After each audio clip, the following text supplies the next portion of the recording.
नमस्कार मंडळी, तर होळी स्पेशल मऊ लुसलुशीत अशी पुरणपोळी कशी बनवायची ते आज आपण या व्हिडिओमध्ये बघणार आहोत।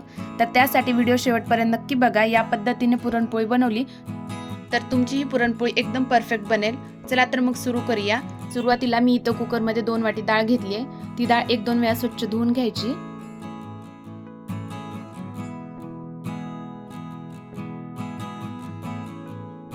त्यामध्ये मी 3 ग्लास पाणी टाकले। मग त्यामध्ये थोडंसं तेल आणि थोडीशी हळद टाकायची आणि ह्याला व्यवस्थित चमच्याने हलवून घ्यायचं आणि टोपण लावून ह्याच्या 4 शिट्ट्या काढून घ्यायच्या।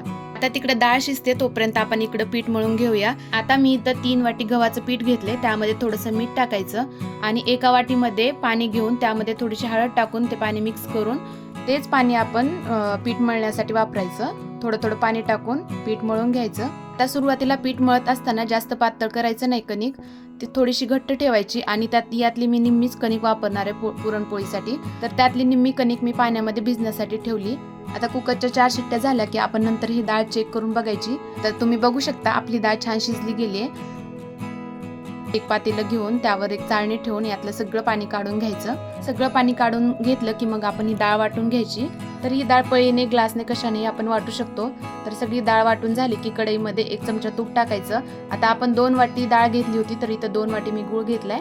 तर गुळाऐवजी तुम्ही साखरही वापरू शकता तुम्हाला गुळ आवडत नसेल तर। सुरुवातीला 1-2 चमचे तूप टाकायचं नक्की, कारण तूप टाकल्यामुळे काय होतं की पुरण शिजेपर्यंत ते खाली जास्त चिटकत नाही। मग ते चिटकलं की मग ते खाली करपतं, त्यामुळं तूप टाकायचं। पुरण शिजेपर्यंत याला असंच हलवत राहायचं। आता पुरण शिजलं की नाही ते ओळखण्यासाठी 1 चमचा असा सेंटरला उभा करायचा। उभा राहिला तर पुरण शिजले असं समजायचं। पुरण शिजलं की मग नंतर त्यामध्ये थोडीशी इलायची पावडर टाकायची। आता पाण्यामध्ये कणिक भिजण्यासाठी ठेवली होती ती काढून त्यामध्ये थोडंसं तेल टाकून त्याला छान असं मळून घ्यायचं।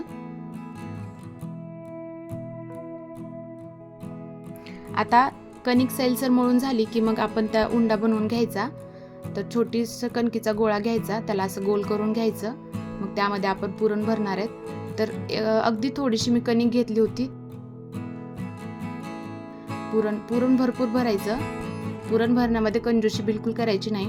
कणकीचं प्रमाण कमी घ्यायचं आणि पुरणाचं प्रमाण जास्त घ्यायचं। पुरण जेवढं जास्त भराल तेवढी पोळी जास्त मऊ होते। पुरणाच्या तुलनेमध्ये कणिक जर जास्त घेतली तर पोळ्या वातड होतात। तुम्ही माझा हा व्हिडिओ कुठून पाहत आहात मला कमेंट करून नक्की सांगा। आता याचा उंडा बनवून घ्यायचा, असं थोडंसं पसरवून घ्यायचं, त्याला पीठ लावायचं आणि मी आता खाली असा एक कपडा अंथरलाय। त्यामुळे काय होतं की पोळ्या फुटत नाहीत आणि व्यवस्थित लाटल्या जातात। पोळी लाटत असताना एकदम हलक्या हाताने पोळी लाटायची। जास्त दाबून पोळी लाटली की मग पुरण बाहेर येऊ शकतं, त्यामुळे एकदम हलक्या हाताने लाटायची। शक्यतो कपडा असा खाली अंतरला की पोळ्या खाली लाटताना चिटकत नाहीत आणि एकदम इझिली लाटल्या जातात। त्यामुळे मी प्रत्येक वेळी हा कपडा अंतरत असते। आता लाटताना चारी बाजूने एक समान लाटायची। जास्त पोळी जाड ठेवायची नाही, पातळ अशी लाटायची, अशी गोल। तर बघू शकता एकदम गोल गरगळीत अशी पोळी लाटली आहे मी।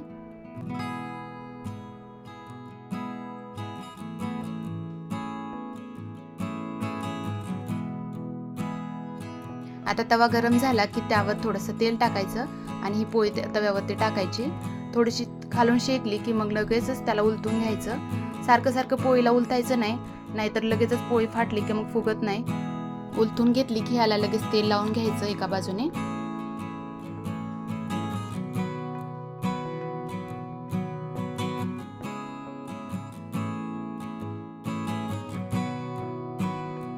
आता याला आणखीन एकदा उलटून घ्यायचं आणि ह्या बाजूने पण ह्याला तेल लावून घ्यायचं।